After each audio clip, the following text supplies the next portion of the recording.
Kereszt a mellkasomon, csend a torkomban. Két világ között élek, egyik sem fogad be engem. Egyik kezem épített, a másik rombolt, de mindkettő én voltam, mikor a világ rám omlott. Kereszt a mellkasomon, csend a torkomban.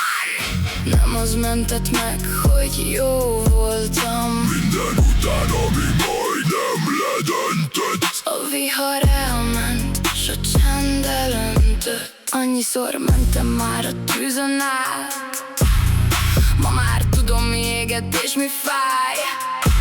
A sorsom minden áldott súlyát egyre nehezebben viselem, mint szikla, mi a mélybe ránt. Úgy húz le fentről az idegen jelen.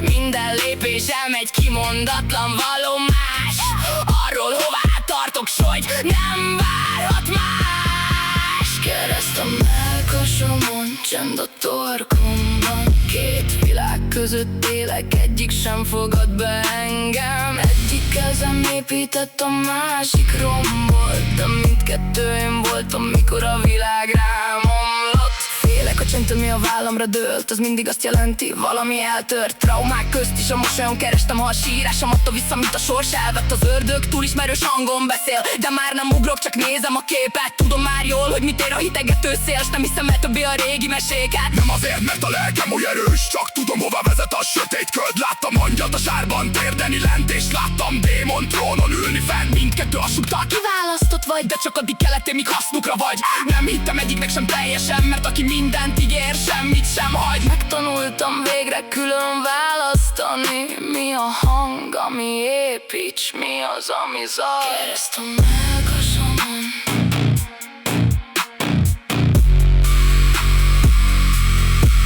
kereszt a mellkasomon, csend a torkomban. Még mindig itt vagyok, nem megváltva, nem elveszve félúton, ahol az angyal a mocsokban térdel, és a démon trónján ül, tisztán, fehérben. A jó és rossz közt nincsen határ, csak egy hajszálnyi döntés, amit senki sem lát. Átéltem a kettőséget, s hordtam, reggel szentként ébredtem, s éjfélre már elbuktam. Nem a fény győzött bennem, nem a sötét, csak álltam a határon, ahol mindkettő él. És ha innen nézem, ez is elég, hogy tudom, melyik vagyok, mikor a hajnalt választom.